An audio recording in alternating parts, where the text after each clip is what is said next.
Hi people, good day and welcome back to our YouTube channel, Marjan's Garden. And today guys, ay nag-aayos ako ng ating mga succulents sa rain or shine. And dito banda ay inayos ko din dito guys, sa part na to kasi nagready ako ng mga pots, yung mga small pots na pagtataniman ko ng succulents. So, hinanapan ko sila ng area. So, dahil mga Echeveria succulents yung itatanim ko sa kanila, dito sila guys sa loob ng greenhouse. So, hindi ko sila ilalabas. And, eto sila guys. Charan! Dito ko sila naisip na ilagay. So, nakaready na yung mga pots na yan. And, itatanim ko na lang yung mga succulents natin. Yan. So, ready na sila dyan. Yung mga Echeveria succulents natin dito guys sa mga big ay nilabas ko.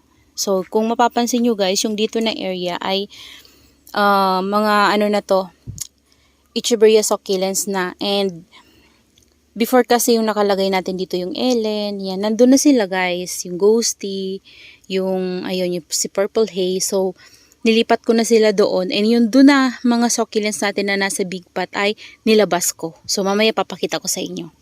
So, yan sila guys. Ayan. So, ito nakapatong-patong pa sila kasi wala pa akong paglalagyan itong nasa top. And, yung iba ko na mga ganito guys ay pinugot ko kasi tingnan nyo, itillated na sila, kulang sila sa sunlight. And, ito din, kinat ko na lang siya guys kasi may ano to sa puno, may scale. So, kinat ko na lang para ano natin siya, malinisan. And, ito din. Kasi napapansin ko guys, lumiliit yung rosette niya sa top. So, kinat ko na lang siya. Ayan sila. Nilipat ko dyan yung ating variegated pulbo niyan. Ayan. And yung Hanakaida and yung Prima Donna. So, ito yung mga nilagay ko dito guys. Yung ating mule, si Lotion, yan, ito, sino ba to? Nakalimutan ko, Lucidum. Ayan, si Lucidum. And then yung ating pink puppet, si Lovely Rose. Ayan. So, yan yung naisip ko na ilagay dito kasi hindi ko sila mailabas sa rain or shine kasi baka guys, mapano itong ating mule and yung lotion. So, ito sana ilalabas ko guys pero saka ko na siya ilalabas. Yan, kasi nag-aayos pa ako sa labas and magulo pa talaga doon guys. Ayan, so ito yung ating mga succulents na nandito. Yan, ayusin ko pa to guys. So, itong pot ni pulbo niyan. Ayan. Nilagay ko dito sa taas yung ating mga big succulents. Yung ating pretty in pink. Yan. Tapos ito. Ang ganda nito guys. Oh, grabe oh. Tingnan nyo. Yan. Manipis lang yan dati. Parang nabili ko ata to ng 60 pesos. And tingnan nyo guys oh. Napabayaan ko lang kasi to eh. Tapos may ano dyan oh. Nabili ko to dati kay Succulent Amore na may VAR, si Tito Vance, pero nawala yung VAR niya guys, namatay. And ito yung non-VAR niya, so ito yung nabuhay. And mataba din siya dyan pinabayaan ko lang yan guys. Ayan, so dito, ayusin ko to guys kasi lagi kong nasasagi. Ayan. So, yan yung ginawa ko dito guys. Ayan, marami pa tayo dito. Papakita ko sa inyo yung kalat ko dyan. Ito pa yung area na aayusin ko guys. So, ayan. So, niriripat ko kasi yung mga iba natin na mga succulents na nandyan. Yung mga cactus ko nga itinanggal ko na sa ibang pot. Kasi ilalagyan ko na din sila guys ng garden soil. Kasi hindi yan sila guys makakasurvive sa summer. Kasi ang tinaniman ko talaga sa kanila ay pure na rice hull. So, mabilis talaga silang matuyo. And buti na lang guys, nag-aayos ako dito. So may nakukuha ko ng mga uod na sobrang lalaki as in. Parang mga ganito guys kalalaki Yan, kinain niya yung ko dun aglonema. Tapos dito sa mga succulents ko guys, ganun din. And yung mga propagation ko guys ay nilabas ko na. So nandito sila. Pasensya nyo na guys, magulo pa. Ayan kasi di pa ako tapos kasi maaga pa talaga ako dito and may ginagawa din ako. So, babalik ako dito. Tapos, babalik naman ako sa ginagawa ko. So, double time. Ayan.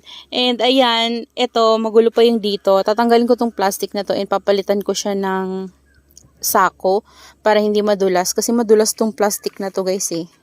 Nadudulas ako dito. So, papalitan ko na lang siya ng sako. So, ito yung ating mga propagation. Ayan. So, papakita ko to sa inyo guys kapag tapos na ako. Yan, yung mga propagation natin ng mga, ayan, si Fred Ives, si Beltana na nandito guys, ay nilipat ko na sila dito lahat.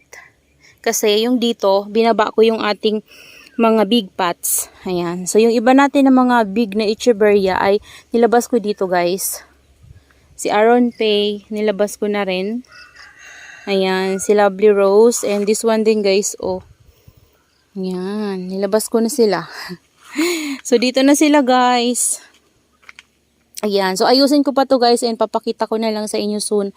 Kapag natapos ko na itong dito. So, itong mga ito guys ay ayos ko na to, naripat ko na sila. Natanggalan ko na ng damo, lalo na yung mga nandyan natin. So, hindi pa sila kagandahan tingnan kasi yan na lang guys yung mga natira sa kanila. So, ang daming damo. Tingnan nyo naman guys, oh. Hanggang dun yan.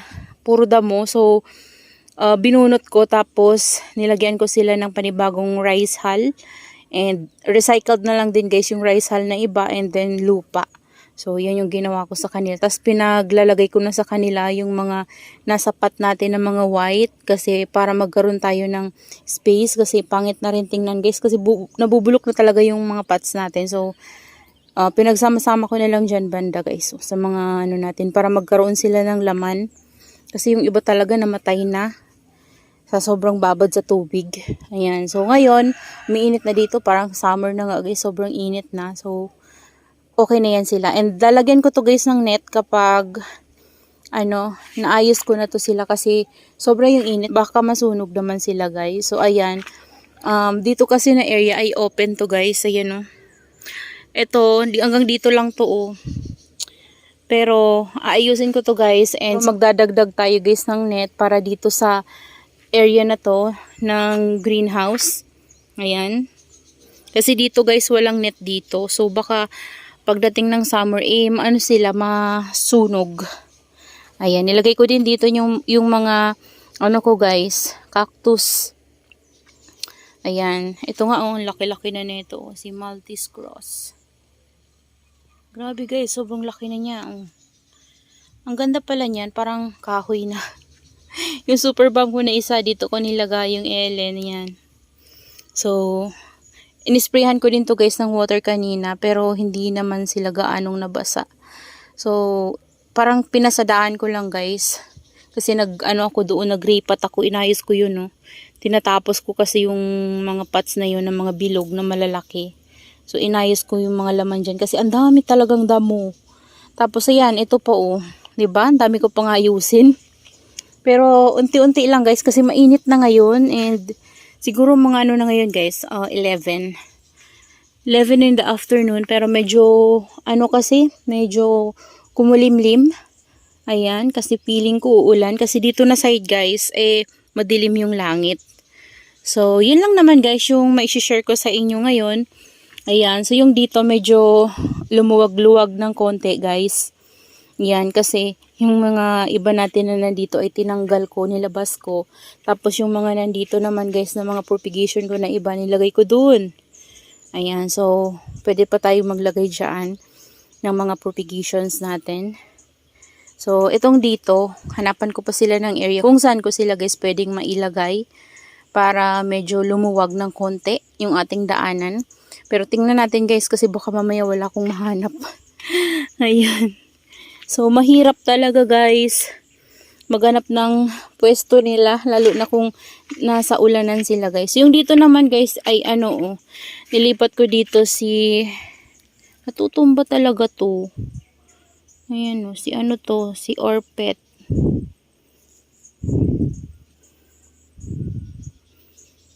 Natutumba siya. So, lagyan natin siya ng bato.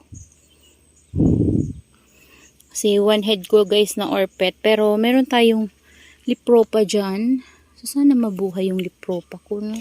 Ito kasi lipropa to galing sa kanya. Natutumba siya. Lalagyan ko na lang guys ng tukod to. Para makatayo na gano'n. No?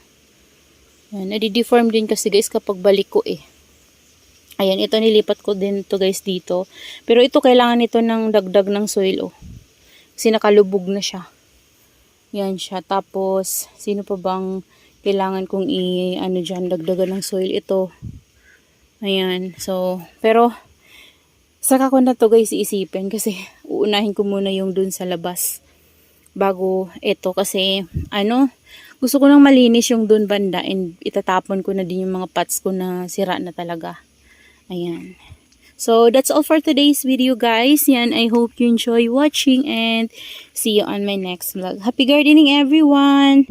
And mega love shout out po pala kay Sir Gios na laging nakaabang sa ating mga upload videos and isa din siya sa ating mga supporter na talaga namang succulent lover din. And, ayun, lagi siyang nakasubaybay sa atin and nagpapa-shoutout din siya. So, mega love shout out Sir Gios. Thank you so much sa suporta. And sa lahat guys ng ating viewers na laging suporta at nakaabang sa ating mga videos. Yan, maraming salamat po sa inyong lahat. And that's all for the day. Bye!